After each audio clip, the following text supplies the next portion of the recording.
Tanuja versus దివ్య గట్టి fight అయితే జరుగుతుంది. రచ్చ రచ్చ జరుగుతుంది. వీళ్ళిద్దరిలో తప్పు ఎవరిది అంటే నేను 100% చెప్తున్నా, బల్ల గుద్ది చెప్తున్నా, దివ్యదే తప్పు అంటున్నా.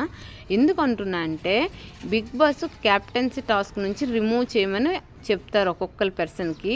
అలాంటప్పుడు ఏమైంది, క్యాప్టెన్సీ టాస్క్ నుంచి దివ్య తనూజని అయితే రిమూవ్ చేస్తుంది. రిమూవ్ చేసేటప్పుడు ఏం చెప్తుందంటే కెప్టెన్ అయ్యావనుకొని అంటుంది, నీ బిహేవియర్ బాగాలేదనుకుని క్యాప్టెన్సీ టాస్క్ నుంచి రిమూవ్ చేస్తున్నా, నేనే స్ట్రాంగ్ పాయింట్స్తో రిమూవ్ చేస్తున్నాను ఓవర్ బిల్డప్ ఇచ్చుకుంటుందే తప్ప అవేమి కాదు, కుళ్ళిపోయి ఉడికిపోయి చేస్తుంది అనిపించింది. ఎందుకు అంటున్నా అంటే దివ్య ఏమంది లాస్ట్ టైము కెప్టెన్గా ఉండేటప్పుడు తనూజని క్యాప్టెన్సీ టాస్క్ నుంచి రిమూవ్ చేసేటప్పుడు, నేను కెప్టెన్ అయిన వాళ్ళకి స్టాండ్ తీసుకుంటా, కెప్టెన్ అయిన వాళ్ళు మళ్ళీ కెప్టెన్ అవ్వకూడదని రూల్ ఏం లేదు, వాళ్ళ కోసం నిలబడతా అని అంత పెద్ద స్టేట్మెంట్లు పాస్ చేసిన దివ్య ఈరోజు కెప్టెన్గా తనూజ ఉండేటప్పుడు ఎందుకు కెప్టెన్ మరి సపోర్ట్ చేయొచ్చు కదా, కెప్టెన్ మళ్ళీ కెప్టెన్ అవ్వచ్చుగా, నువ్వు అలా చేయకుండా ఉడికిపోయి కుళ్ళిపోయి అలా చేసింది, రిమూవ్ చేసింది క్లియర్గా కనిపిస్తుంది. బర్నీ గారు ఐస్ క్యూబ్ అయితే తనూజకు పెట్టేటప్పుడు బాగా ఉడికిపోయి బర్నీ గారికి వెంటనే అడుగుతుంది.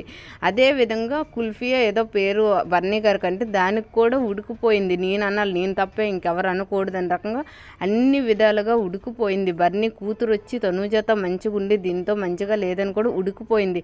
ఇవన్నీ చూసి ఉడికిపోయి నోటుకు వచ్చింది, మాట తుల్లుతుంది. అదే విధంగా అసలు నోరేసి పడిపోతుంది. అసలుకి నిజంగా చాలా బ్యాడ్